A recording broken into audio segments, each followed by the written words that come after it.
Magandang gabi mga kababayan. Andito na naman tayo sa aking munting channel. Mga kababayan, pag-usapan natin itong pinuputok ng butse ni PBBM, patungkol naman daw sa gentleman agreement ni PRRD doon sa China.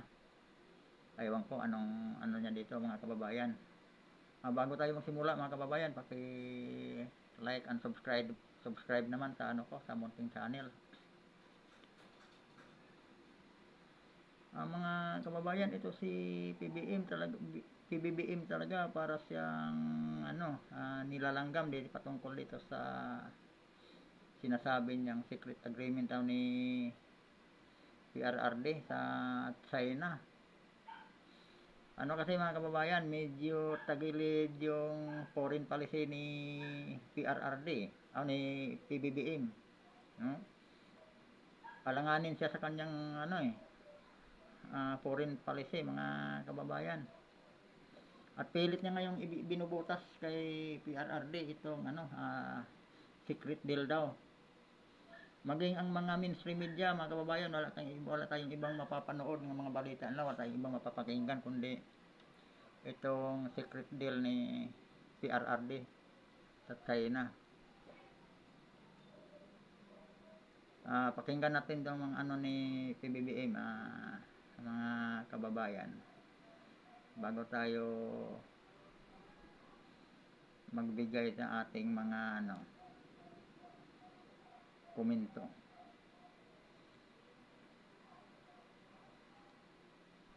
Former President Rodrigo Duterte is accountable for the supposed gentleman's agreement he made with China. Marcos challenges Duterte to reveal details of the agreement, including any documents related to the deal. Hindi ko nga maintindihan. Ayan mga kababayan, ang pagkakaiba sa ngayon mga mainstream media at saka doon sa SMNI mga kababayan. Yung SMNI patas pag patas yun pag nagbalita. Hindi katulad dito, Channel 9, 7, 5, lalo na 4 kasi government ito. Ang ipapakita lang nila ngayon, itong kung saan nila pwedeng butasan si PRRD. Wala silang ibang ipapakita nga kundi sa ngayon itong lang, nakakasawang balita patungkol ito sa ni PRRD, secret deal with China. Mamaya mga kaibigan, pag natin yan, pakinggan mo natin itong si BBM. Intindihan. Very experienced lawyer si President Duterte. Bakit walang nakasulat na kahit isang papel? Bakit walang video? Bakit di nila sinabi sa amin nung kami pumasok? Sabihin meron kaming yan mga kababayan, di ba? Sinasabi niya, very experienced lawyer si PBBM, si PRRD. Ganito kasi mga kababayan sa ko lang sa ko lang kay PRRD.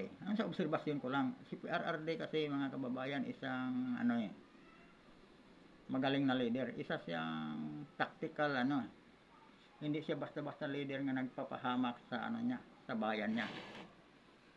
Sabi niya mga kababayan,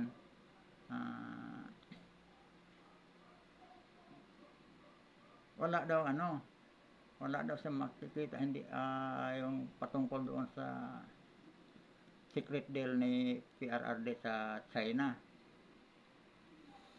Si PRRD mga kababayan maingat siya, ayaw niyang mapasubo ang ating bansa. Kaya wala siyang sinahanap niya, wala naman daw kasulatan, wala man lang kahit video, wala man lang may secret deal siya sa China. Alam mo mga kababayan, kung ginawa ni PRRD yung may kasulatan at ibinigay sa kanya, ibig sabihin, iniiwan ni PRRD sa kanyang problema patungkol dyan sa West Philippine Sea. Dahil magaling si PRRD, wala naman silang wala naman silang mapatunayan na may kasunduan si PRRD sa China. Ang China rin hindi makahabol na may kasunduan sa PRRD kasi walang pinirmahan si PRRD. Walang hinabili, walang iniiwang ano doon sa successor niya kasi kahit sino man ang papalit, siyang successor sa presidente, di ba? Siyang sumunod eh. Si PRRD, mga idol, wala siyang iniwang problema sa successor niya katulad ng ugok-ugok nating presidente ngayon si PBBM, di ba? Kung mayroon man yung iginigiit talaga nila, binubutas lang ano ni PRRD, binubutas lang issue. Yan lang, wala silang ibang paraan kundi yan lang talagang issue na yan ang ibubutas nila eh. Masyado silang natatakot kay PRRD kaya gusto nilang buwalin talaga, sisirain ang pangalan ni PRRD. Pero ulitin ko mga kababayan, si PRRD isang magaling na leader, isang matalinong leader. Ngayon, ang sinasabi nila, palagay na lang natin mga idol nga mayroon nga silang kasunduan si PRRD at sa China. Dahil walang papel, wala silang makikita, walang video man lang, patunay nga ano sila, may kasunduan. Wala silang makikita ng record, di ba? Ibig sabihin mga idol, verbal, no? Verbal nga kasunduan. Alam naman natin mga idol, ang verbal nga ano, kung may kasunduan talaga kailangan black and white, di ba? Kailangan talagang may papel, parang may habol. Pero pag verbal mga idol, ang verbal kasi maraming pwedeng mangyayari, pwedeng itanggi, pwedeng i-deny. Ha? Verbal lang yun eh. O, walang voice record. Di lang mapatunayan nga may kasunduan sila. Walang video, basta walang ebidensya. Ito si PBBM, uugok-ugok lang din. Pilit niyang inaano yung hinangal-ngal yung ano, gentleman agreement. Kasi sumabsablay kasi hindi niya ngayon masolusyonan itong problema sa West Philippine Sea. Kasi yun nga, sinasabi kong uugok-ugok, hindi niya kaya ang lutasin ang problema. Si PRRD mga idol, nalutas niya ang peaceful ang West Philippine Sea. Pamumuno ng PRRD, peaceful din sa West Philippine Sea. Hindi nangyayari yung winawater cannon ng mga Coast Guard natin. Dati may nangyari, hinarang yung mga fisherman natin yan, di ba? Kaya nga nagpunta si PRRD noon kay Xi Jinping. Nag-usap sila eh, no? Kaya nakapangisda ulit yung ano natin. Yung patungkol naman sa sinabi nilang usapan, hindi tayo pwede magdala ng material doon sa Sierra Madre. Diskarte ni ano yun eh, diskarte ni PRRD yun eh. Ngayon, siya ang presidente, kung ano man yung sinabi niyang usapan lang ni PRRD noon, eh pwede naman kansilahin yun eh. Panahon pa yun ni PRRD. Eh ngayon, ako na ang ano ngayon, presidente. Di ba pwede na siyang sabihin ganun eh. Bakit ikalad ka rin nila si PRRD yan sa problema ngayon sa ano niya? Diba? Yung foreign policy niya mga idol, medyo sablay eh. Hirap siya ngayon dyan eh. Nalagay siya sa alanganin niya sa foreign policy niya, sa totoo lang eh. Pumapasok siya sa alanganing sitwasyon, hindi niya nagmamatigas siya ngayon sa ano, diyan sa West Philippines eh, no? Lalaking-lalaki ang dating niya. Kunwari lang 'yon. Hindi naman niya pinapalakas yung ano, yung ano ng sandatahang lakas natin, panahon pa ni PRRD yan eh. Ha? Di sa panahon niya ngayon, nakatutok sila paano buwalin ang mga Duterte, nakatutok sila paano isingit yung Taking People's Initiative, di ba? Ang gastos niyan, bilyon-bilyon pera ang nilalabas nila. Kung idinagdag niya yan doon sa modernization sa ano natin, AFP, kung nagdagdag siya ng mga fighter jet, pang depensa para dyan sa China, kasi medyo okay naman yun. Sang-ayon ako dyan sa ano, talagang magmamatigas. Kaya lang, wala naman siyang action. Magmamatigas siya sa bunganga lang. Walang action. Diba? Anong ginagawa ng mga Chinese Coast Guard dyan sa West Philippine Sea? Pasok lahat. Bakit si PBBM hindi niya nilatag din yung Chinese Coast Guard, mga Philippine Coast Guard natin yan? Pailan-ilan lang yung nilagay niya dyan. Bakit hindi ibinako dyan yung mga Philippine Navy? Diba? Para maharangan din yung pagpasok ng mga ano, mga Chinese militia ano diyan at vessel at saka yung ano Chinese Coast Guard. Puro lang siya ano, kasi umaasa siya sa mga Amerikano, mga idol, yung mga Amerikano na yan, hindi tayo tutulungan diyan. Ngayon pinakaladkad pa niya lagi, sinisisi niya si ano, PRRD. Yung kapalpakan sa pamumuno niya, si PRRD ngayon ang sinisisi niya.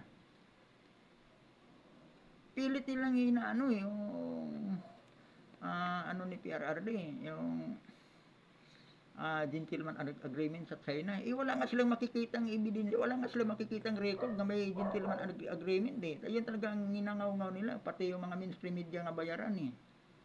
Diyan lang sila nakatutok. Kasi yung People's Initiative nila hindi umubra. No? Kaya sisirain talaga na malayo pa eleksyon, sisirain ng mga Duterte. Diyan na naman sila ngayon, yun ang issue nila ngayon sa kay Duterte. Kaya lang, tinatawanan sila ni Duterte. Bakit sa panahon ba ni Duterte may nawawala ba tayo diyan sa sa West Philippines Sea? May nawawalaan ba tayo diyan? Wala, di ba? Peaceful ang West Philippines Sea nung panahon ni Duterte kasi magaling si Duterte, marunong siya sumayaw.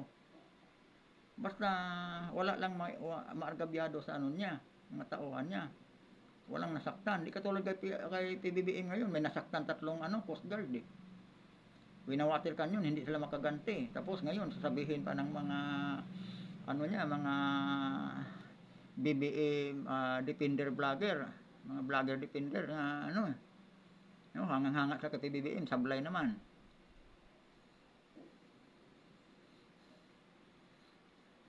Yung talaga hindi siya matahimik diyan sa foreign policy niya eh. Yung sa issue patungkol sa South China Sea kay PRRD. PRRD talaga ang sinisihin niya.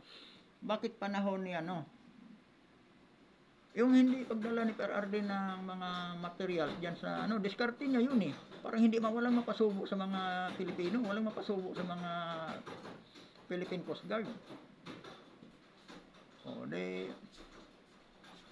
Malaya silang magdala ng supply, mag-resupply doon sa mga Philippine Marines nga nandoon sa BRP Sierra Madre.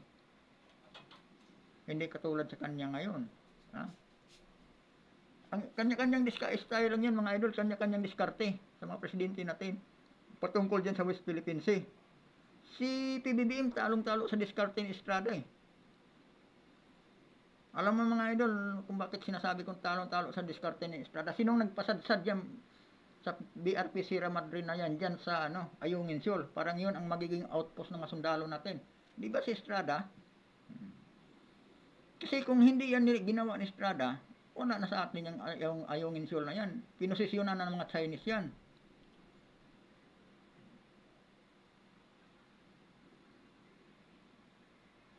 Di ba? Estrada ang nag niyan. Tapos yung sinabi pa nga nangako daw ang Pilipinas sa China nga tanggalin yung BRP Sierra Madre. Diskarte ni Estrada yun. Di ba? Diskarte niya yun eh. Parang maiwan niya yan yung BRP Sierra Madre. Sa atin yan eh. Sa atin yan. Bakit pa ipatanggal ng China? Di ba? Naisahan sila ni Estrada eh. Bakit ngayon bakit pag sinabi ni Xi Jinping nangako kayo nga tanggalin yung BRP Sierra Madre diyan sa Ayungin Shoal, sa sunod siya, ba't magngangawa pa siya? Siya ng presidente ngayon, di siya na ang masunod. Pero yan, Ayungin Shoal na yan, kaya nanatili sa atin yan dahil kay Estrada. Kung hindi sinadsad Estrada yung BRP Sierra Madre diyan sa Ayungin Shoal, wala na sa atin yan. Nakuha na ng mga Chinese yan. Kaya nga nanitili sa atin yan, marking natin yan nga sa atin yung Ayungin Shoal yan dahil dyan sa BRP Sierra Madre. Bakit si Gloria Arroyo hindi sila nagngangawa patungkol kay Gloria?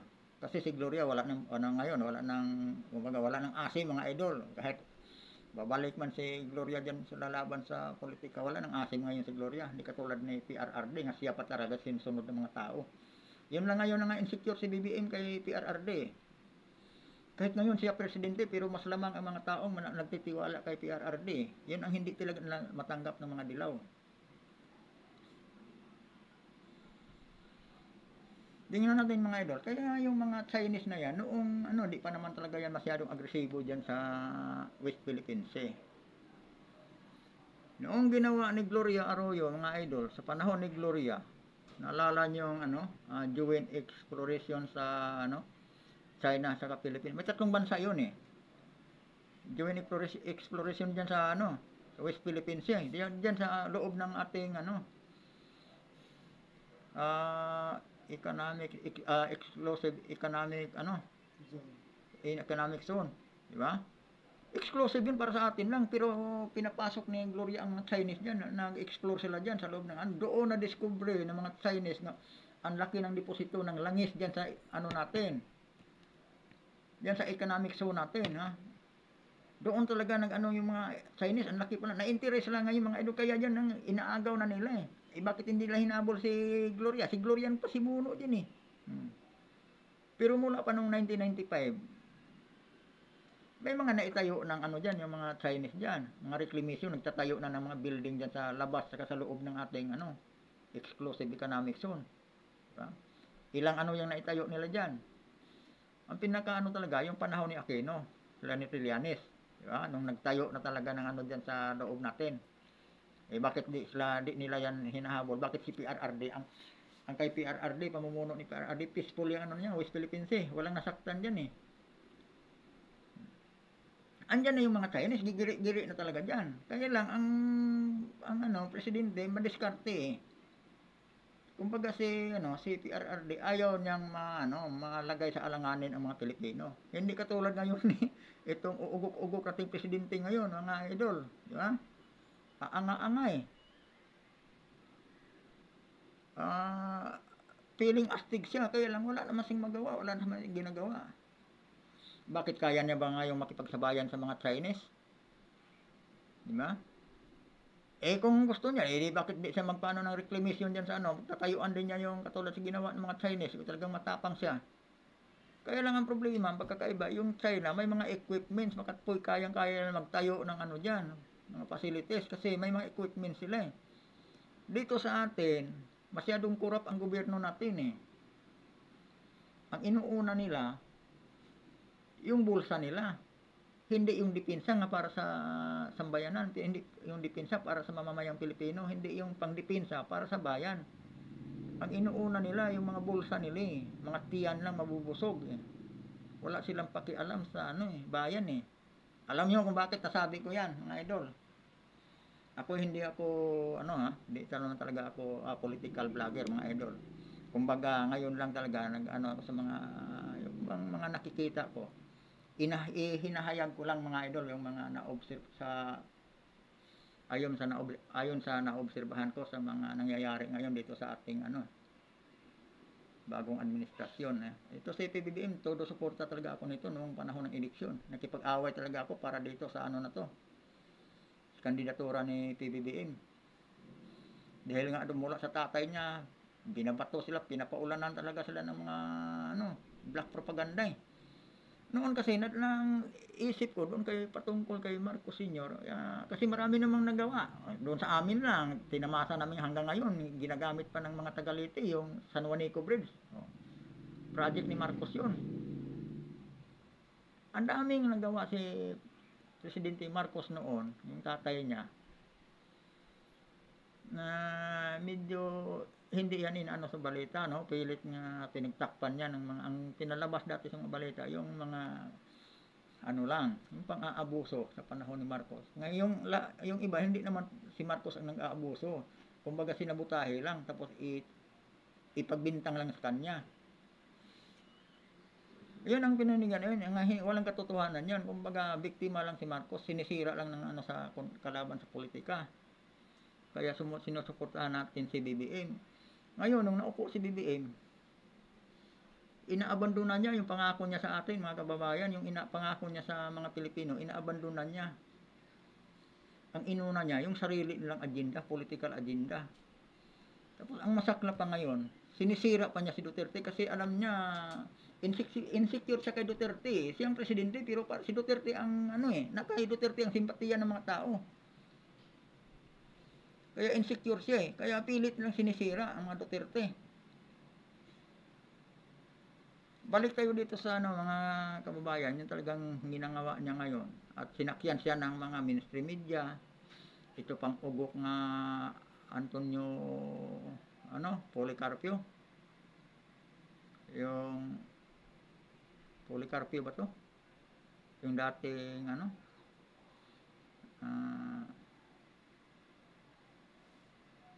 Chief Justice Secretary. Policarpio nga. Carpio, hindi Policarpio. Nawala na. Look lang mga idol.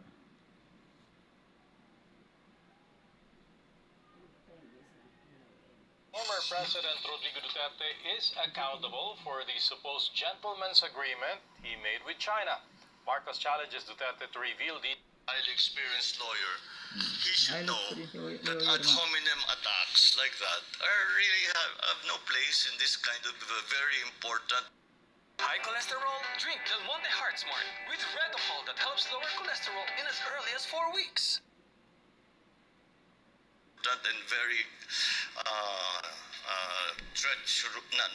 precarious rather discussions na sasabihin, pangit ka eh. O sige, di pangit ako, so what? A maritime law expert calls out Or- former President Rodrigo Duterte for agreeing with China to keep the status quo. Parang tanga lang, mga idol, no? Parang tanga lang talaga. Hindi mo malaman to sa PBBM, matino din ang pag-iisip nito eh.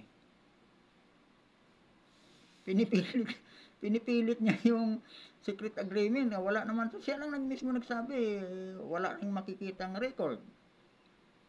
Wala man ng video, wala man lang nagsabi sa kanya nga may secret agreement. Wala nga lang nagsabi sa kanya kasi wala naman talaga eh. Diba?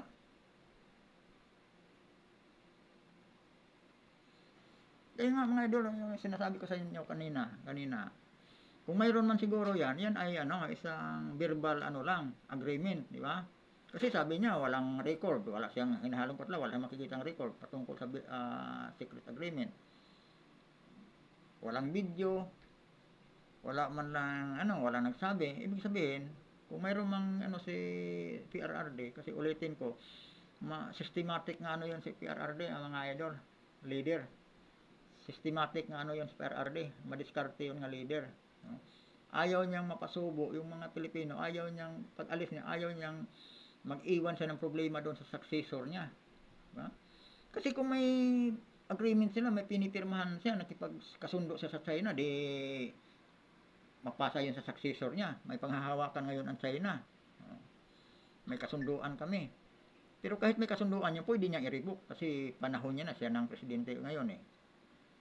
Lahat ng kasunduan ng naunang pangulo, pwede niyang i-revoke sa panahon niya. Kung ayaw niya. Pero ito, wala siyang problema. Ang problema lang, siya lang ang ng problema sa sarili niya eh. Kumbaga, gumagawa lang siya ng issue. Gusto lang talaga nilang buwalin. Ngayon mga idol, di ba, uso na ngayon sa itong administrasyon na to. Pagka hindi, ngayon mga ka-idol, sang-ayon sa kanila, tinataniman ngayon ng ebidensya. Uso ngayon sa administrasyon ito mga idol, ang tanim ebidensya.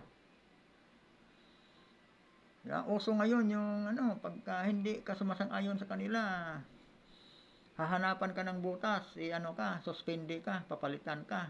Diba? Lalong-lalo na ito ngayon mga idol, yung kinakatakutan ng Maisog Rally. Diba? Yung Maisog Rally mga idol, ang una talagang niyan sa Bulacan. Ang una talagang target nga binyo niyan mga idol, yung Maisog Rally sa Bulacan, hindi binigyan ng permit. Diba? Nagano ka lang bakit hindi binigyan ng permit? Anong dahilan? Basta lang hindi na binigyan ng permit. Tapos, kasunod, sana ang balak doon sa Tacloban na lang gagawin. Hindi rin binigyan ng permit, lalo na doon kasi hawak ni Romualdez yun eh. Anong kinakatakot na sa rally? Bakit yung mga makakaliwa dati, panahon ni Duterte, pag nag-rally, mga anti-Duterte, bakit nakakuha ng permit? Binibigyan ng permit nung araw, panahon ni Duterte, walang pinipili eh. Mag-rally kayo, basta kukuha lang ng permit, okay, sa kanya eh. Dito ngayon kay BBM, hindi. Kaya napunta doon sa Tago, mga idol, sa Davao del Norte. Ito na ngayon nangyari, no? Nung pinayagan niya, winarningan muna si Governor Edwin Hubahib. Kaya lang mas pinili ni Edwin Hubahib, mga idol, yung niya, yung mga kababayan niya, nanindigan siya. Dahil ngayon, napunta doon yung pero nag-effort mga idol, nag-effort muna ang administrasyon para doon sa na yun, na talagang maharang yung rally na yun, pre-rally ng mga Maisog. Diba? Yung pinasira bigla yung airport. Yung araw na ano na yun, biglang pinasira yung airport kasi nag-ispalto. Di ba? Maraming ano doon ang mawawala na hindi nakapunta. Yung mga taga Manila, paano ba makapunta? Hindi makalapag ang eroplano doon. Tapos yung mga yung mga kumpul-kumpul nga papunta doon, nagsakay ng jeep o kaya sa motor, pag lumampas ng dalawa yung sakay o tatlo, haharangin ng mga pulis. Para pang nagmistulang private army ang mga doon. Ginagamit nila lahat. Kaya talagang minimize yung mga ng mga tao, dating ng mga tao doon. Pero dinagsa pa rin mga idol, ang dami pa rin tao. Kasi alam nila nandoon si PRRD, nagpunta si PRRD. May mga issue nga pinapaliwanag doon. Ayaw nilang marinig ng mga tao yun. Nandoon sila si Atty. Glinsong. Nandoon yung kinakatakutan ng mga makakaliwang grupo nga si Eric Silis at saka si Dr. Badoy, yung sa laban kasamang bayan. Diba? Ayaw nilang marinig ng mga tao yun. Kaya hinaharang nila kaya lang nanindigan si Governor Edwin Hubahib. Ayan. Ang nangyari. Tinaniman nila ng yung kaso nga matagal ng nga hindi naman kasalanan din ng gobernador. Hinalungkat nila. Sabay, walang due process ngayon mga idol. Diktadorya talaga Lumalabas na yung pagka-diktadorya ngayon ng mga Marcos. Ito mga idol, nilarawan ni PBBM talaga kung anong klaseng uri ang mga Marcos. Sinisira niya si Senior yung Marcos Senior, di ba? Yung mga issue nga binabato kay Marcos Senior. Pilit ng nilalabanan mga tao nga lang, black propaganda, paninira lang. Pero ngayon, ito si The Junior, pinatunayan niya. Nga ganun nga talaga ang kulay ng mga Marcos, mga idol. Pati mga media,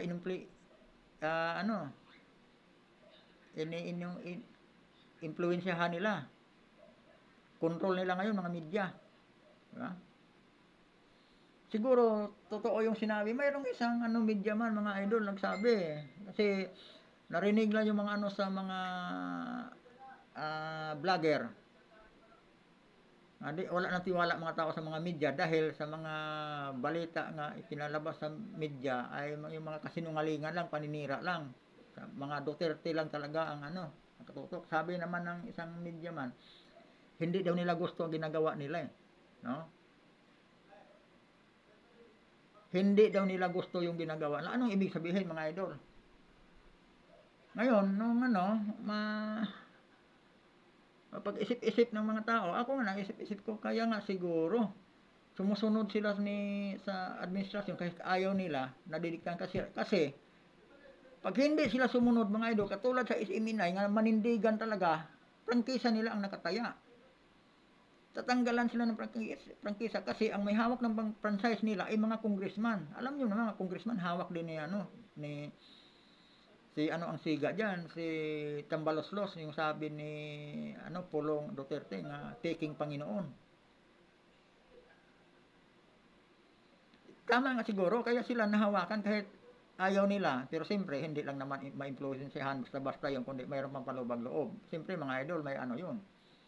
May bayad yun. Siyempre parang sila talaga sumunod. Sige ngayon mga idol, tingnan nyo. Ito mga idol, ipapakita ko itong nag-interview kay BBM. Di ba kasiraan sa Duterte? May ipapakita ko yan sa inyo, patunay On the BRP Ayan, Sierra Madre, the country's anong channel yan mga outpost idol? in the West Philippine Sea. Kita Dr. nyo, di ba? Jeffrey Ordaniel, Director for Maritime Security, Pacific Forum International, says this agreement is a clear violation of the Philippine Constitution and international. Mga idol, di ba? Yung host na yon sa channel na yan, anong ginagawa? Di ba? Pinapalabas nga may violation si PRRD. Ganyan sila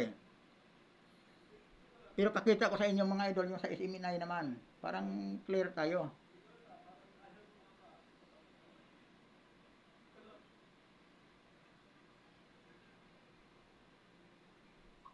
Saan ba yung nawala yung SMNI yan?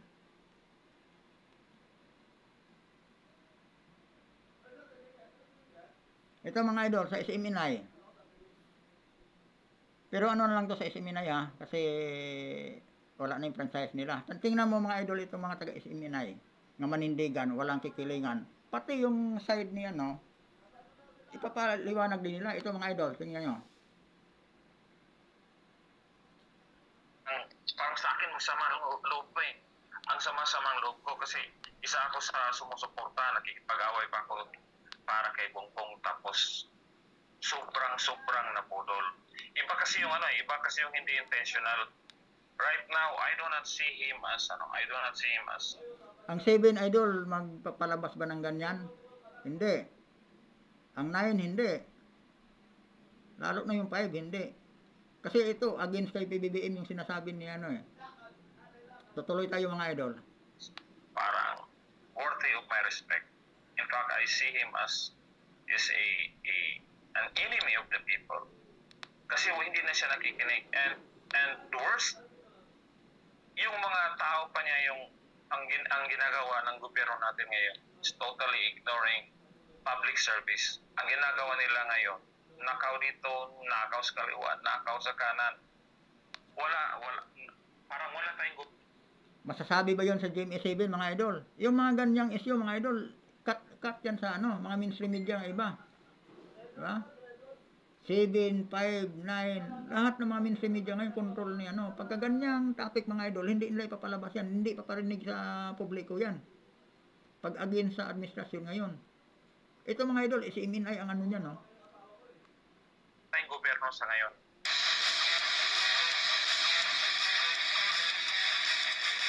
Sir, naalala ka namin nung eleksyon, talagang masigasig ka sa pagsusulat sa Unity. Ayan mga idol, kita nyo kung ano yung host, sino yung host na yan? SMNI yan. Di ba? Ganun katapang ang SMNI. Kaya pinatahimik nila eh. Kasi hindi nila magawa ngayon yung agenda nila. Pag andyan yung SMNI, kasi mabisto, ibisto sila. Kaya kinukuha nyo, tinatanggalan lang SMNI eh. Kasi hindi na makontrol yun eh. Hindi ko mapayag si Pastor Apollo Kibuloy nga magiging bias. Ang ano ni Pastor Apollo Kibuloy para sa bayan. Hindi yung hindi lang para sa mga politikong buaya.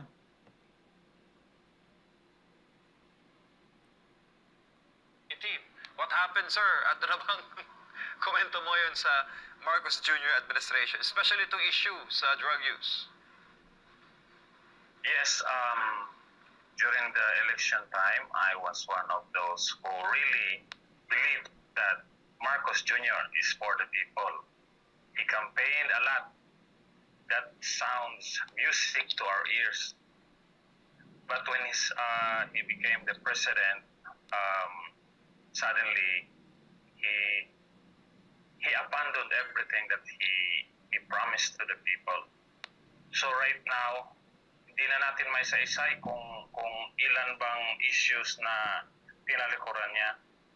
And right now, yung drug use. Para no sweat summer, mag-grab food.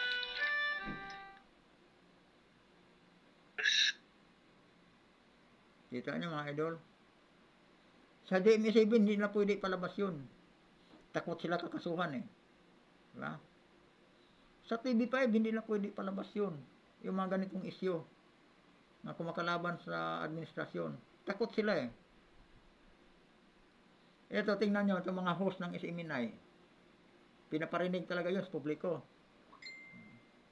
Yan ang dapat ganyan manindigan yung mga na yan. Mga mainstream media na yan. Hindi sila pwede matakot. Kasi service yung publiko sila dapat eh. Sabi nila, walang kinikilingan, walang pinoprotektahan. Service yung totoo lamang. Paano naging totoo sila? Maliban dito sa mga dalawang taga-SMNI na to, tignan nyo naman. Yung interview nila. Kaya mga idol ito si dito control ng ngayon ng administrasyon. Tapos isa pa yung lahat ng paraan tinataniman ay ginagawa na nila para doon sa saka ma-crackdown lang talaga nila yung mga Duterte, mga idol. Takot na takot sila sa mga Duterte. Hindi natin maintindihan. Yung sa droga, mga idol, yung pumutok sa droga na yun, sablay sila dyan. Baka yun, mamaya yan, ipagbibintang pa nila kay Duterte yan eh. Kaya ngayon pala mga idol, antabayan na natin ha. Mga ngayon, inuunahan ko na kayo. Baka mamaya, mga ilang araw, puputok sa sabog yung ano, nga si Duterte may-ari niyan. Ngayon pa lang mga idol, uunahan na natin sila. Mapagmatyag tayo mga idol. Kasi wala silang ginagawa talaga ngayon, kundi i-crack down ang mga Duterte. Gusto talaga ng buwalin mga idol. Kung ito malang administrasyon ngayon, saka si Duterte, malayong malayo siya. 2 taon na si PBBM mga idol, pero may nagawa na ba? Ang effort nila mga idol, papunta-punta sa labas. Ang ano niya, magalamay niya, namimersonal na lang sa mga hindi sumasang-ayon sa gusto nila. Tapos, wag mayroong mga government official na sumasaway sa gusto nila, ayun, pinakasuhan nila, tinatanggal nila sa pwesto. Di ba mga kababayan, isang diktadorya ang pamumuno ni PBBM. Maliwanag na diktadorya siya eh. Parang martial law siya eh. Yung mga vlogger nga, ang mga million views, million ang viewers, tinitik down na rin nila eh. Kaya may mga maliliit na vloggers, mga idol nga sumisibol. Kaya hindi tayo maubos. Kailangan mayroon ding maglakas loob na magsasalita. Huwag tayong matakot. Kung ano yung totoo, sasabihin, yung ano yung nararamdaman natin sa nangyayari sa ating ano ngayon, gobyerno. Kailangan i-voice out natin. Parang malaman din ng mga taong bayan. Sa bagay, mga Pilipino ngayon, mga idol, matatalino na eh. Hindi na nila mauto eh. Tingnan mo nga lang yung pampasabog nila sa ano, yung paputok nila nga kunwari yung ano, bypass operation nila, yung sa droga. Di ba ngayon mga idol, pabago-bago na. Dati 13 billion nung nakaraang araw, ngayon 9 billion na lang. Unti-unting lumiliit mga idol kasi naisip nila yung drogang halagang 13 billion mga idol, kulang-kulang 2,000 kilos. Hindi naman talaga magkasya yun sa isang puton van, no? Ang puton van mga idol, gaano ba kalaki capacity noon? Hindi magkasya yun. Eh, palibasa kasi, nagtatanim sila ng ano, hindi na iniisip. Ayan. Tapos yung pag-testing pa mga idol sa droga, dapat yun PDEA, di ba? Mga pulis lang, magic-magic na lang. Mga pulis, ang bilis pa na nakapag-test ng ano, high grade daw. Pero hindi sa PDEA. Sa TNT. Hindi rin nga pinakita kung sa laboratory ba sa Krami tinitest. Yung pulis nga ano idol, hindi gaano makapagsalita, parang nabigla yung pulis, para hindi mo malaman kung ano eh. In-intercept ni PBBM pag in-interview yung pulis eh. Kaya ano yan mga idol, magmasid tayo, baka mamaya, magalipas ng ilang araw, bigla na lang paputukin la, si Duterte ang may-ari ng ano, ano na yon, kontrabando na yon. Kasi ang ano lang naman talaga lang maipit na Duterte, taniman nila ng ano, parang mapatawag na naman nila sa ano diyan, kundi sa Senado, sa Kongreso. Alam naman natin pag sa Kongreso, mga attack dog yan ni ano, mga attack dog niyan ni Lisa Smag.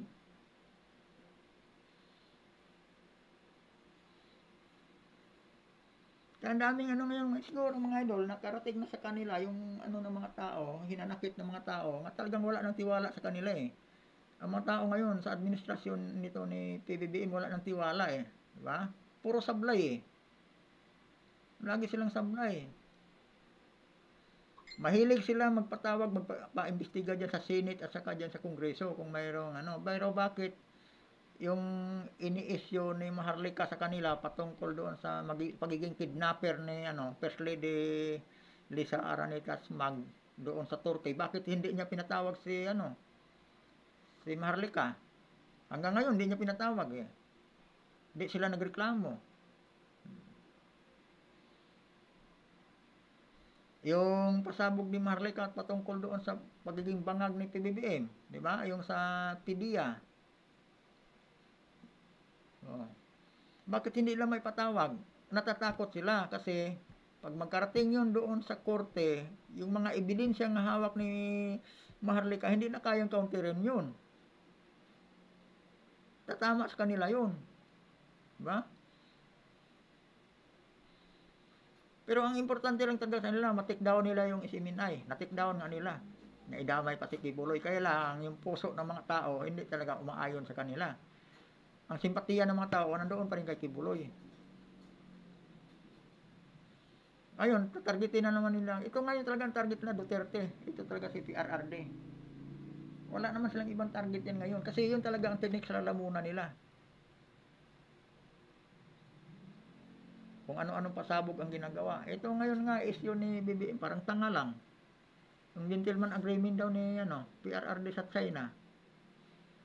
Unang-una siya lang nagsabi nga wala siyang makikitang record, no? Wala siyang makikitang record, walang video patungkol doon sa sa gentleman agreement ni PRRD doon sa China.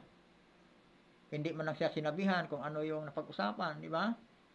Parang tanga lang siya. Hindi naman pala siya pinagsabihan, di wala. Di ba? Yan ang problema niya ngayon. Siya na ngayon ang presidente. Gawin niya gusto niya. Bakit niya kakalad ka rin pa si PRRD? Pamumuno niya na ngayon.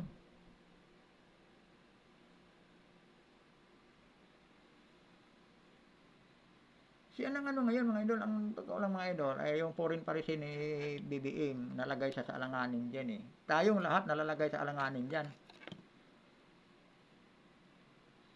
Dati si PRRD, dumistansya dyan sa mga Amerikano na yan. Sa mga base militar ng mga Amerikano na yan, dumistansya si PRRD. Kasi ang nangyari niyan, ginagamit lang tayo eh. Ginagamit lang tayo, wala namang ginawa, wala namang naitulong sa atin yung mga Amerikano na yan. Ito ngayon sa na lang, ha? Sabihin nyo kung mali ako. Sa ngayon, sa West Philippines, may nagagawa bang Amerika dyan? May naitutulong ba sa atin? Ilang Philippine Coast Guard na natin nasugatan nung winatirkano ng mga Chinese? 3. Andyan lang nakikita ng mga Amerikano yun, pero gumagalaw ba sila? Di ba wala? Nasaan sila ngayon nakaposisyon? Ilang base militar sa kanila nang dito sa atin? Sa bansa natin? Siyam na yata yun eh.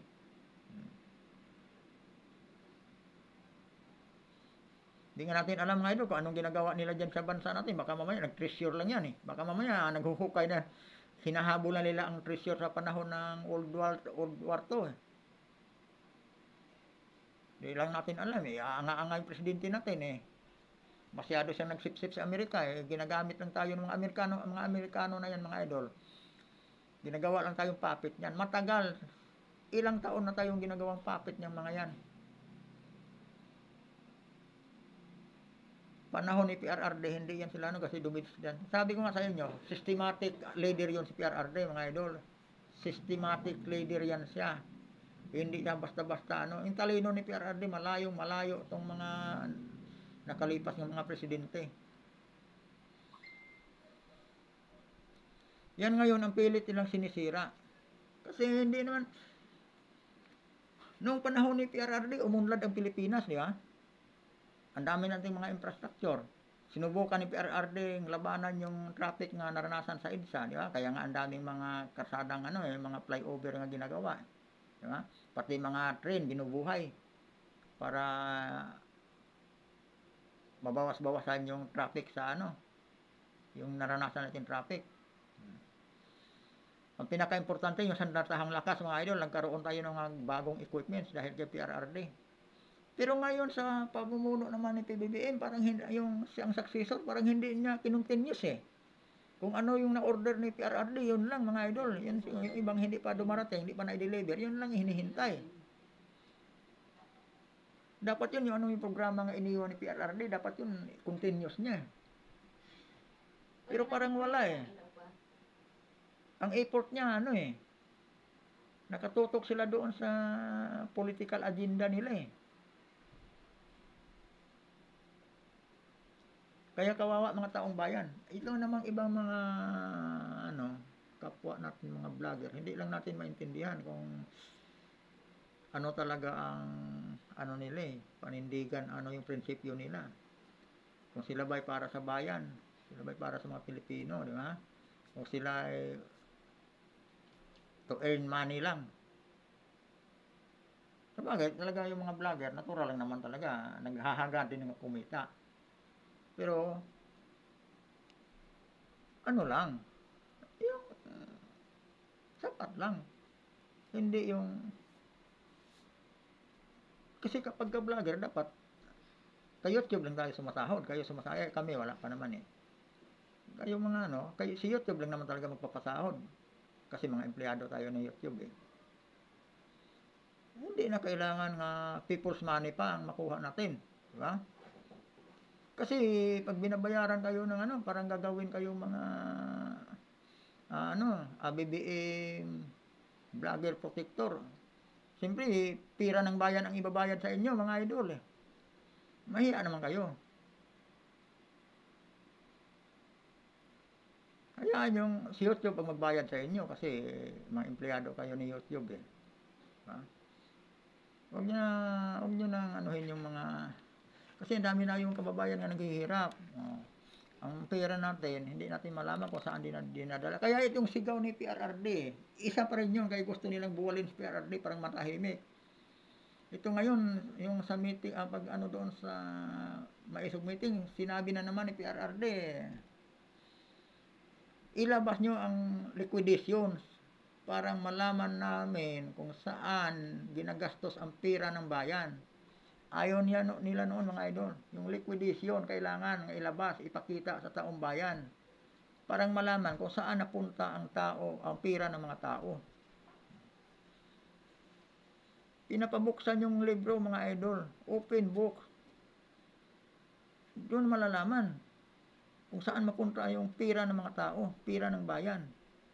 Ayaw nila doon mga idol, kaya ang inaano talaga lang, ma-take down din nila pati si PRRD. Kasi si PRRD mga idol, kahit hindi na siya pangulo natin, pero ang dami pa rin mga taong humahanga sa kanya, marami pa rin mga taong naniniwala sa kanya. Hindi sa administrasyon ngayon. Kasi yung administrasyon ngayon, nakikita naman natin ano bang nagawa ngayon ni PBBM para sa atin mga idol. Yung pangako nga lang niya sa bigas, tingnan mo. Ulit-ulitin natin yung issue patungkol sa bigas. Kasi yun lang, kahit yun lang, isang ano lang, pangako niya, matupad niya. Ha? Wala eh, na busy sila doon sa People's Initiative, yung political initiative eh. Kasi gusto na naman talaga lang pahabain, palawagin yung termino nila, mga idol. Yan lang naman target nila eh. Kasi, yun talaga, ano talaga ng mga Marcos, mga idol, pinatunayan niya. Sino bang presidente sa atin ang umabot ng 20 years? Di ba Marcos lang, yung tatay lang niya? Yun ang diskarte ng tatay niya pala. Pag gano'n. Parang kawawa ngayon dating Marcos, yung senior. Nakakalad ka dito dahil sa ginagawa ni Junior. Kaya mga idol, dapat talaga sa sunod. No more Marcos again, no? Kailangan mga idol, wala nang Marcos uli.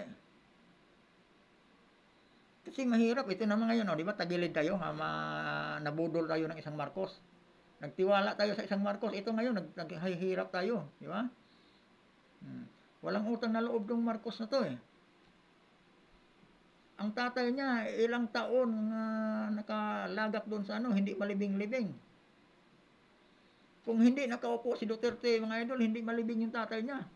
Itinaya pa yung ni Duterte yung ano niya, para lang sa tatay niya.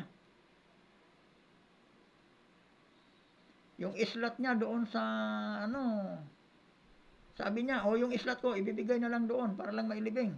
Diba? Kung ayaw na ipalibing. Saka yung posisyon niya, itinataya niya para lang sa Marcos Sr., para mailibing lang. Ganun manindigan si Duterte, mga idol. Pero walang utang na loob tong na to eh, Junior na to eh. Hindi niya maisip yan.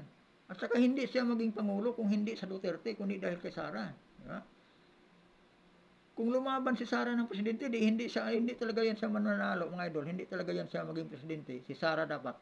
Dito ngayon, masasabi ko rin, may kasalanan din dito si Sara eh. Kaya naghirap ang taong bayan. Kasi siyang nire-request sa mga taong bayan noon, lumaban. Hindi siya nakinig eh. Nakinig siya kay Senadora Amy Marcos. Nililigawan siya ni Senadora nga siya na lang mag-bias kay BBM. Ayun. Kaya labag sa ni PRRD, wala siyang magawa. Nirespeto rin niya desisyon ng anak niya. Di ba? Kita nyo naman, slide talaga yung ano eh. Kahit anong gawin ng mga dilawan, talagang wala. Hindi talaga sila ubre. Nang dahil yun sa mga Duterte, pero kung ano lang, nagkabanggaan nun Marcos Duterte, ay tagilid yun mga idol. Aywan ko lang, ha, kung ano. Kasi marami din naman talaga mga Duterte, diehard Duterte nga hindi tumaya kay Marcos panahon ng eleksyon. Sa Vice President, tinaya nila. Pero sa ano, marami ring hindi tumaya. Mayroon pa nga nagpakyaw. Sara Duterte Pacquiao eh. Yung iba, Leni Robredo Duterte ang dinadala eh. Ganun lang yung iba eh. Kahit ako eh, mga kasamahan ko sa security, maraming ganun eh. Ganun ang ano nila eh. Robredo Duterte ang ginagawa, inano nila eh. Hindi Marcos eh. Pero marami ang Marcos, lamang talaga ang Marcos Duterte.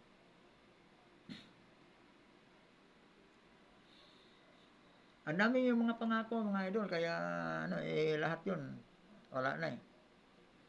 Ang pangako lang si BBM.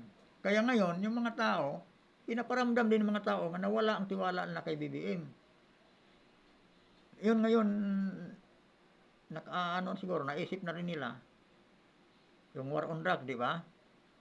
Panahon ni Duterte, pahirapan talaga yung pagsugpo sa droga. Hindi talaga maiwasan nga magkaroon ng komosyon yan. Droga yan eh. Pero si BBM, gumawa sila ng pampasabog, hindi pa nila napag-isipan ng maigi. No? Hindi pa nila napag-isipan ng maigi. Ang daming ang daming mali eh. Unang-una dito sa pag dala ng Invictus, mga idol, ang sinakyan, puton ban lang, puton ban. Ano lang bang capacity ng puton ban? Ang ikinargang droga, napakarami, hindi lang maisip yun eh. Tapos ngayon, nabago na naman. Dati ang sinabi na halaga daw 13 billion. 13 billion. Biro mo, 13 billion, kalaki noon. Tapos ngayon, bumaba, 9 billion na lang. Ayaw ko, baka sa sunod araw, baka sabihin 5 billion na lang yan. Mababa na yan sa milyon. Doon pa lang mga idol eh. Yun sa pagbiyahe pa lang, isang tao lang nagdala. Sira ulo ba yung mga na yun? Halagang 1 kilo nga lang. Talagang katakot-takot ang mga noon. May mga armas yun, may mga escort yun. 1 kilo lang ang dala ha. Yun, almost 2 tons mga idol. Driver lang ang nagdala eh. Yung mga smuggler na yan, bago i-travel nila yung Invictus nila, mayroon ng advance party noon. Nagsusurvey sa kalsada habang nasunod yung may karga ng Invictus. Yung sa likod, may backup pa sa likod yun. In case kung maipit, makipagbakbakan yung sa likod, yung escort noon. Biro mo tinabil yung halagang 13 billion, dinala sa isang van, driver lang ang may dala. Ano bang katangahan yun? Diba? Maniniwala ba kayo noon? Tapos pagdating doon sa checkpoint, ipinarada yung para kulang lang hindi sabihin ng driver, sir, andito na yung pinadala sa akin. Diba? Parang ganun lang. Ano akala ng mga Pilipino, mga tanga-tanga, maniniwala sa ganun-ganun lang. Samantalang kay PRRD, halos lahat ng intelligence ginagamit na, matukoy lang yung kung saan yung mga na yun, Invictus na yan. Ha? Pahirapan bago makuha yan. Pero sa kanila, walang kahirap-hirap. Ito ngayon ang ang target nila, palabasin ni BBM, mas bitter siya sa style ni PRRD kasi pwede naman pala, masugpo naman pala ang droga na walang komosyon, walang nasaktan, walang namatay. Walang putukan. Katangahan lang. Kala siguro niya, ganun-ganun na lang mapaikot ang tumbong ng mga Pilipino. Hindi sila nag-isip, kanila tatama yung ginagawa nila. Lalong nawala ang tiwala sa mga Pilipino sa kanila. Sa ginagawa nila. Ginagawa lang tanga mga taong bayan eh.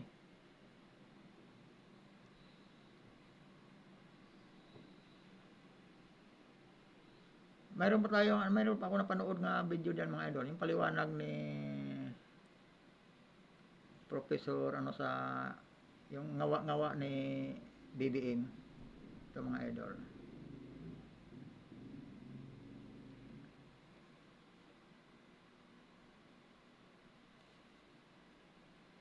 Bakit ka ba? Bakit ang ingay? Bakit you're still talking about these things? And alam mo yun, trying to paint Duterte as if Duterte is like someone who's stupid to do something crazy for the country, which is I don't even believe. So parang ano pa ba ang inaano mo? Yun ang problema eh. Kasi bakit ka ba nagtatanong eh? Alam mo naman talagang mangyayari yan. Eh, kasi nga, may problema ka nga sa foreign policy. Dito ang ano mga idol, talagang wasak na wasak si BBM dito sa ano na to. Pakinggan na lang natin mga idol. Mo. Yeah. Kasi parang napaka-stupid kasi. Eto, Kung ikaw nag-iisip ng matino, parang feeling ko, so stupid. Yeah. You know? Marami kang makikita na walang secret deal. Walang secret deal si Digong sa China. Ano ba mga secret deal? Yan lang naman kasi ang kanilang kailangan panlaban para, kunyari, you paint Duterte in a bad light na as if Duterte kumbaga naging traitor sa country. Walang ganon. Kasi hindi nasa DNA ni Digong ang naging traitor sa bansa niya. Kasi nung panahon niya, yung bansang Pilipinas umunlad at nagkaroon ng kapayapaan dyan sa South China Sea.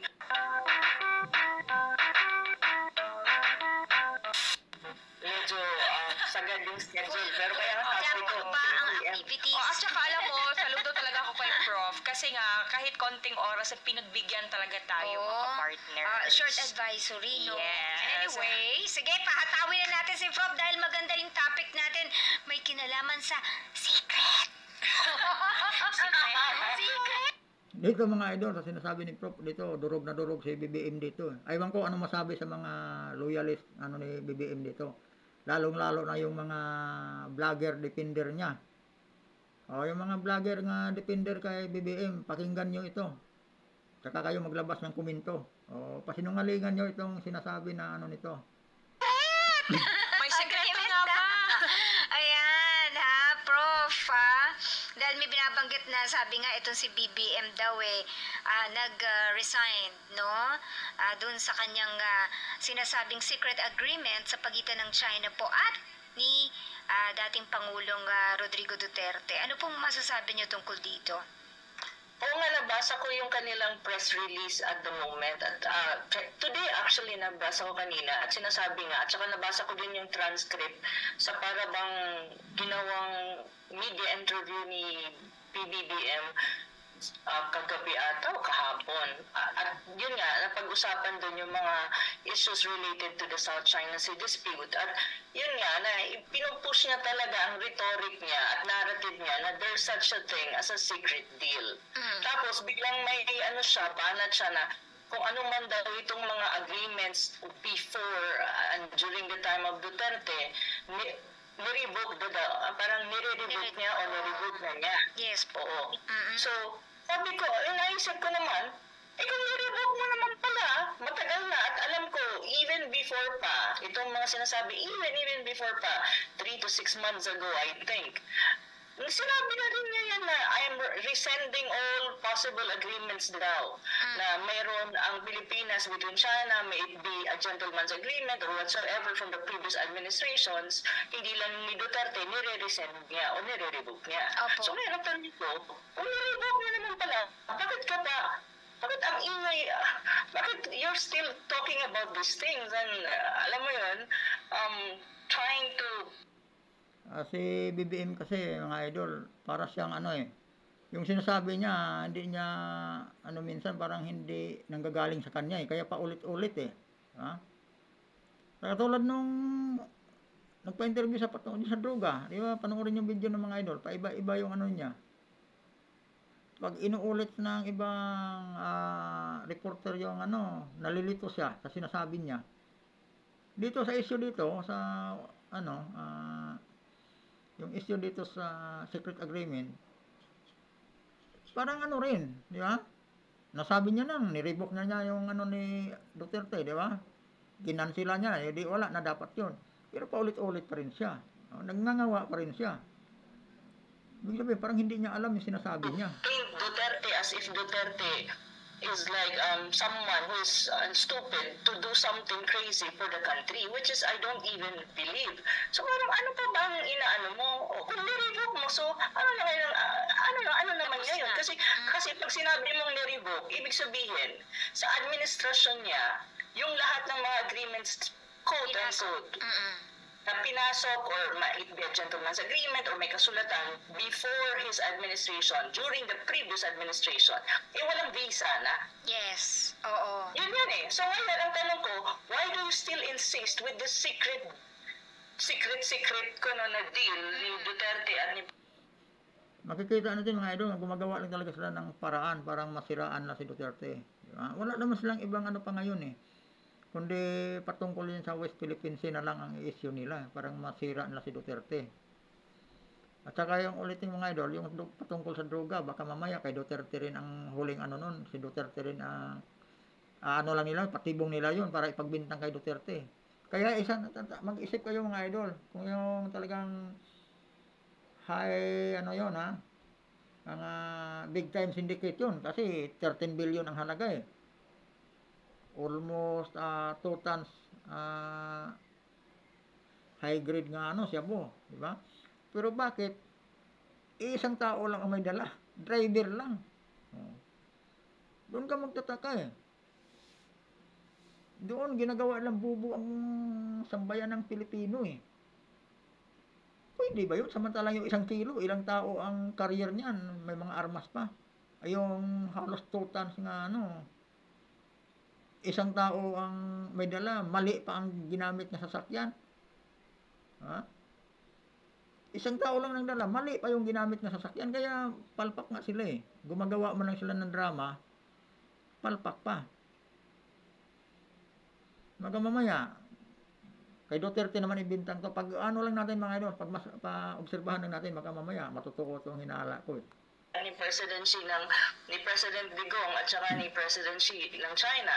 Kung na-revoke mo naman pala, ano ba ngayon? Yes. Ano ba issue? Yes. Wala nang issue.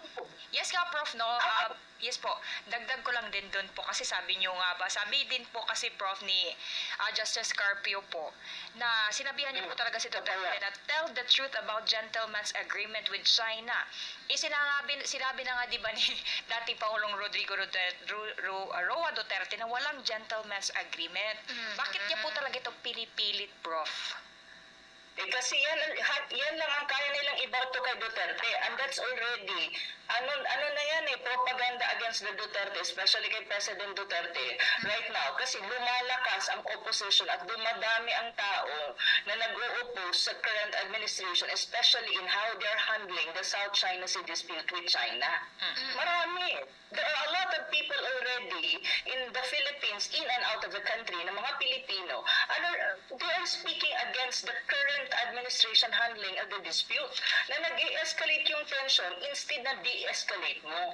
Imbis na pakupain mo yung tension at ang gitgitan sa South China Sea, lalo pa nilang pinufuel. Ngayon, marami na ang nakakaintindi sa issue ng South China Sea. At marami na rin nakakaintindi ng importansya at kahalagahan na ang the way to resolve the issue, the way to resolve the dispute is through peaceful diplomacy, peaceful negotiation, and consultation with China, and even with other claimant states. Marami nang nakakaintindi dito at marami na rin nakakaintindi na we don't have sovereignty over the disputed South China Sea. We only have what you call sovereign rights. And sovereignty and sovereign rights are not the same. So marami ng Pilipino ang nakakaintindi at marami na rin Pilipino nagsasalita na the best way forward for the Philippines is to resolve the issue through peaceful means and negotiations. Kasi makikipagkitgitan ka sa isang higante tulad ng China, that would be to the disadvantage of the Philippines. So ngayon, dahil gusto nilang kontrahin itong lumalaking at kumbaga lumalawak na number of Filipinos na significantly increasing by the day. Kasi alam nilang mawawalan sila ng legitimacy at political capital ang administrasyon ni BBM.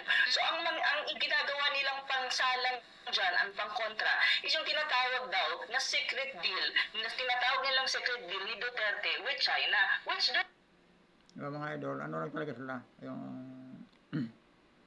insecure lang talaga sila kay ni Duterte sa ngayon. Kasi si Duterte, hindi na siyang presidente, pero sa kanya pa rin nagtitiwala mga tao eh. Kay BBM, na puro sablay. There's no such thing. Yes. Secret eh. Yun nga po. Ang agreement na yan sa South China Sea, to be very frank, is just about the status quo. At kung re-reviewin nyo ang mga periodiko during the time, mula 1999 hanggang sa panahon ni BBM ngayon, marami kang makikita na walang secret deal. Walang secret deal si Digong sa China. Ano ba mga secret deal? Yan lang naman kasi ang kanilang kailangan panlaban para, kunyari, you paint Duterte in a bad light na as if Duterte, kumbaga naging traitor sa country. Walang ganon. Kasi hindi nasa DNA ni Digong ang maging traitor sa bansa niya. Kasi nung panahon niya, yung bansang Pilipinas umunlad at nagkaroon ng kapayapaan dyan sa South China Sea. Walang teritoryo na kiniklaim ng Pilipinas dyan sa South China Sea or even yung sinatawag nating sovereign rights ng ating EEZ, walang nawala sa Pilipinas at walang gitgitan dyan. Ang mga fishermen natin, mga mangingisda natin, nakakapag-pangisda dyan sa Scarborough Shoal nang walang iniisip na baka iharas sila or something. Yes, oo. Ngayon, sa panahon ni BBM, anong nangyayari? Baka nga magkagera tayo dahil lang sa kanyang foreign policy na distorted eh. Oo nga eh. Pero, Prof, considering the situation ngayon na nakita natin, parang araw-araw na halos no? Yung mga balita na ito na meron tayong mga experts coming from UP na nagtitingin lang dun sa area, biglang kumbaga ginagwardyahan na ng mga barko ng China, no?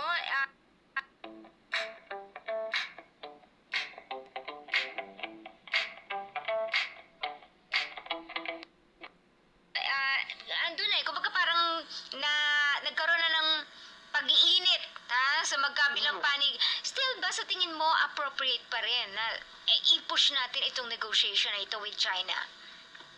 Hindi, kung yan kasi, yung mga nangyayari kasi ngayon sa South China Sea, even, yung mga sinasabi nila na para bang, minamanmanan daw ng Chinese Coast Guard, yung mga tinatawag nilang mga researchers, marine researchers, blah, blah, blah.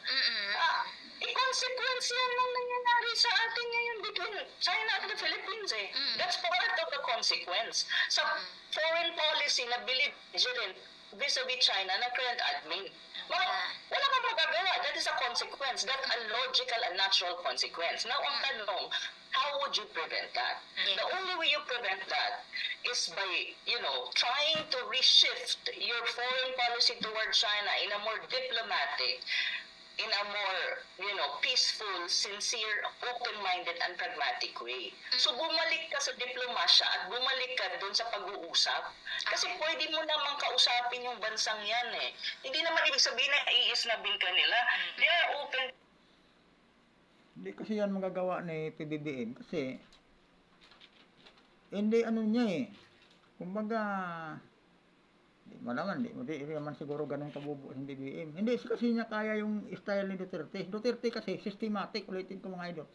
Napaka-systematic ni Duterte sa pamumuno niya eh. Marunong siyang sumayaw eh. Marunong siyang bumasa ng sa sitwasyon eh. Alam niya kung saan siya lulugar.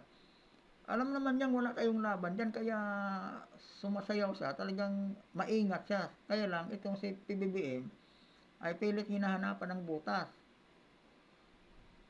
Kasi tagilid yung niya foreign policy niya, yung foreign policy niya talagang tagilid siya kasi siya nakikinig yata sa mga paligid sa kanya, hindi siya nag-iisip. Yan ang mahirap pagka wala kang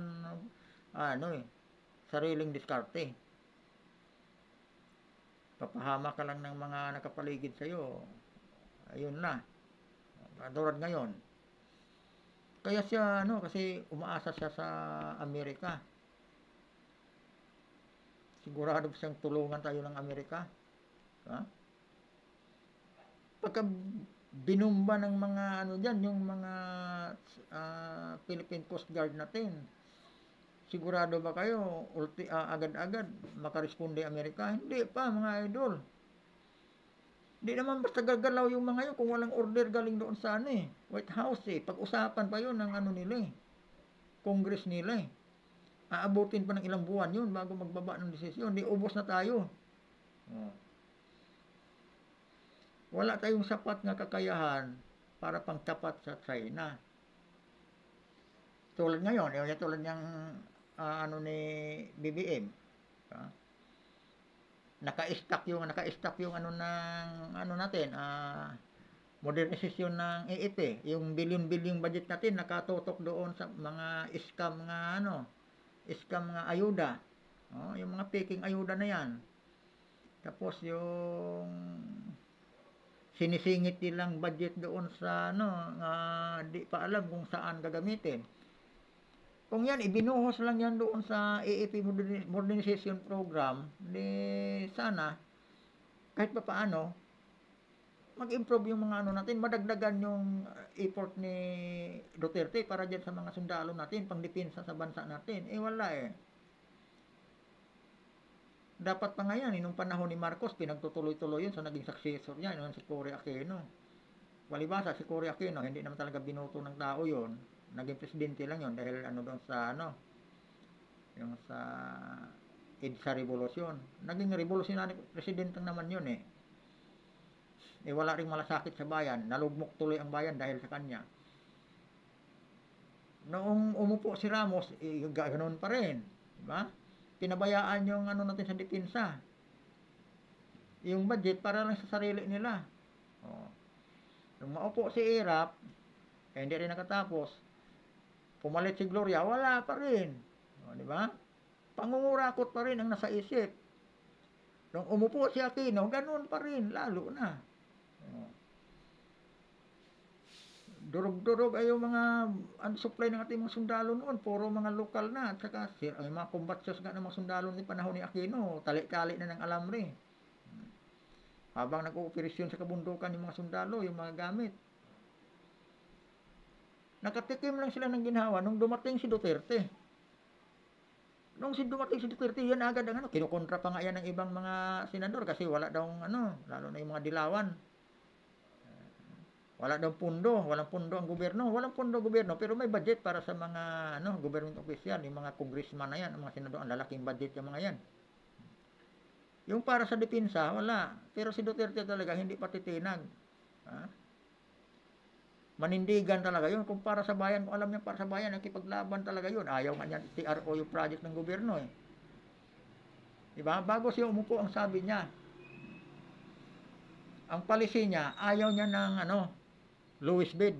Diba? Yung project sa gobyerno, diba? Yung unang pasukan ng korupsyon, yung lowest bid. Diba? Kung may project ng gobyerno, yung pinakamababang kontrata ang gusto eh. No? Lowest bid talaga. Sabi ni Duterte, ayaw ko ng lowest bid. Ayaw din niya ng ETRO. Pag may project ang gobyerno, ayaw niya ETRO.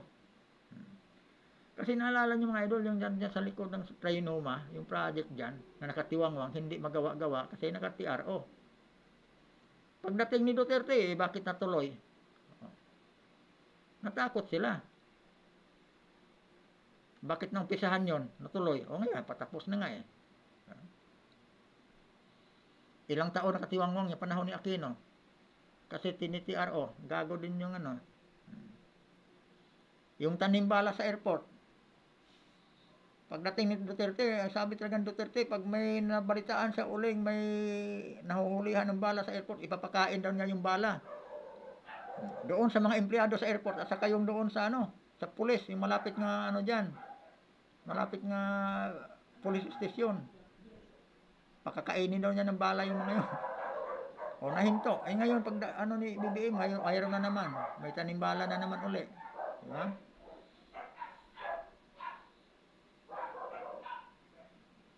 Hindi nila kaya yun. Kasi yung tao noon, yung mga gago noon, may takot kay Duterte. Eh ngayon, iba na naman ang sistema ngayon.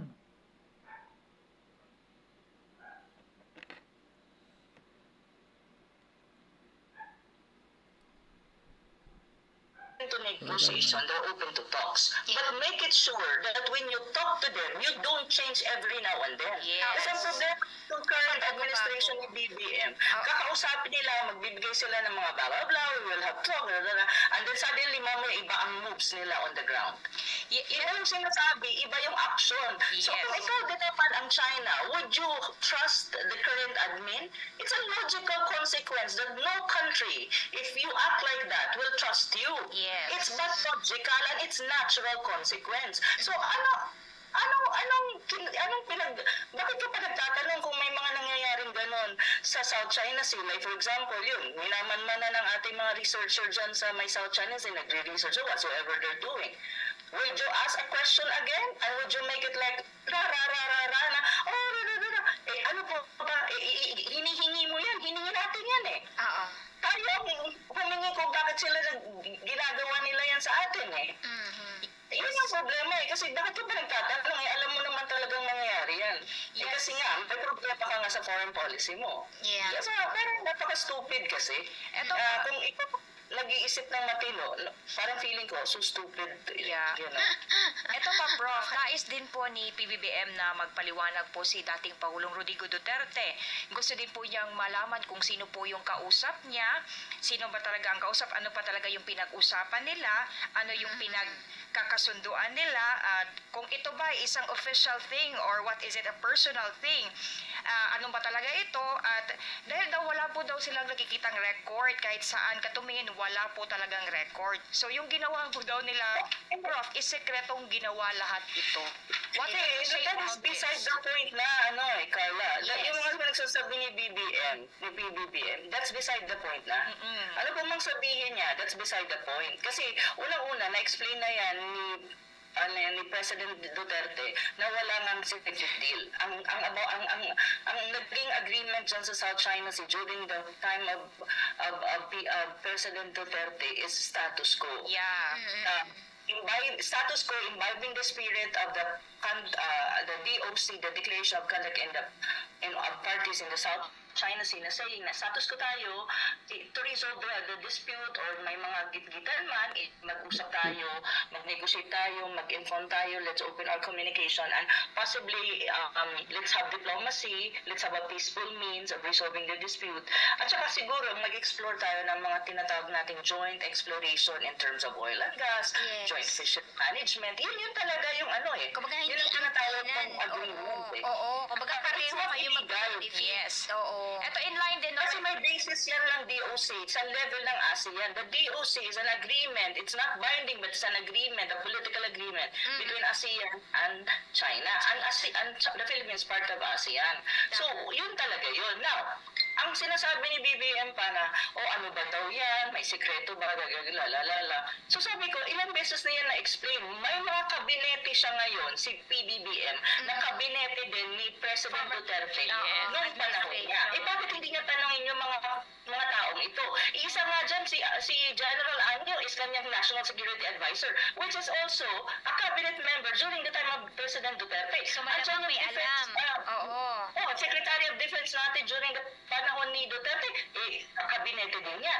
So, bakit hindi mo interviewin yung mga yan? Interviewin mo yung mga taga-AFP, yung mga taga-DFA. Tignan mo kung may secret deal nga ba. So, as far as we are concerned, many of us who've been following foreign policy of the Philippines since the time of Aquino until now, dyan sa South China Sea, there's no such thing as secret deal. Lahat ng mga pag-uusap ni President Duterte with China, it's always been published in newspapers. And even si Digong mismo ang nagsasalita niyan pagdating sa media. So ano yung secret deal? At saka, that's beside the point, to be very frank. Yeah. Because why? Because sabi niya, nirevoke ko na, niresend ko na. So ano kung nirevoke mo, niresend mo, walang visa na yun. So ano kung sinasabi mo? So ano kung kumbaga sa kalye na lingwahe, ano pang ginagawa mo? Oo nga. Parang kumbaga sa mga kaso sa korte, parang mutin at academic na kasi na ano na siya eh. Kasi na. Oo, wala Tapos, na. niresend nga daw niya, nirevoke niya. So ano bang pinag-uusapan natin? Imutin academic na yun. That's beside the point already. That's after the fact. Yes. So ano bang ginagawa niya? Kumbaga sa lingwahe ng kalye, ano bang ginagawa mo? Ayun. Yun nga, sabi nga, yes po, Prof. Sabi nga ni PBBM, Prof, nakakausap naman daw yung mga Ayan mga idol, di ba? Yung ano ni PBBM, parang makikita natin talagang ano lang, kinakaladkad lang niya si Duterte patungkol dyan sa problema na yan. Kasi siguro naisip niya, pero alanganin na yung ano niya, foreign policy niya, policy niya. Pumanha pa rin siya ng butas, kakalad ka rin pa rin niya si Duterte, baka sakali masisira niya pamamagitan ng ano. Masyado siyang ano ngayon kay Duterte, idol, masyado siyang insecure. Dapat pagbutihin na lang niya yung pagpapatakbo niya sa ano natin, no? Sa bansa natin. Maraming problema nga dapat pagtuunan niya ng pansin. Hindi yung iniisip niya paano niya i-crack down si PRRD. Hindi mahirapan siya doon, mga idol. Habang patuloy niyang humahanap ng butas ang mga tao, ang simpatiya ng mga tao, lalong lumalakas. Ang suporta ng mga tao ng PRRD, lalong umiinit. Kasi nakikita ng mga tao ang pamumuno ni PRRD at saka yung pamumuno niya. Malaking pagkakaiba eh. Malaki ang diferensya. Si PRRD, mga idol, pagdating, pagsampa sa Malacanang, ang daming nababago agad. Si PBBM, 2 taon na. Walang nangyayari sa atin. Yung mga pinangako niya, walang natupad. Ang dami kasing pangako eh. Si PRRD, ang sabi lang niya, 3 lang. Linisin niya ang droga. Sabi niya, huwag niyong sirain ang bayan ko, papatayin ko kayo. Yung korupsyon, talagang ihinto yung korupsyon. Diba? Ganun lang naman ang sinasabi niya eh. Simple lang eh. Hindi naman siya nangako kung ano-ano pang pangako niya eh. PBBM kasi ang daming pangako. Yung tubig, ibalik sa kasi dati na panahon tatay niya, mura lang ang tubig, pati kuryente. Yung umupo siya, ilang beses na nagtaas. Yung bigas, tapos sabi niya kailangan rice sufficient ang Pilipinas kasi panahon daw ng tatay niya maraming programa doon sa yung mga Vietnam nga, Thailand, dito nga sa atin nag-aral yan sa UP Los Baños. Ngayon doon na tayo, yun ang nagsusupply sa atin ng pagkain. Sabi pa nga niya, di ba, nakakahiya tayo ang nag-train sa mga yan, pero yan mga isa ngayon doon na tayo kumukuha sa kanila. Sabi niya kailangan maging rice sufficient ang bansa. Yung nakaupo siya, nangyari. Yeah. Tuloy ang kahirapan natin, nadagdagan pa mga idol. Lalong-lalo na dyan sa, parang namimersonal na sila. Parang nagiging diktadorya mga idol. Gipit na gipit ang mga Pilipino ngayon. Nauso pa yung pag nagtatanong ka, ipapatawag ka sa Kongreso. Nauso na yan. Hindi ka pwede magtanong sa mga empleyado ng gobyerno. Lalong-lalo na dyan sa mga buayang congressman.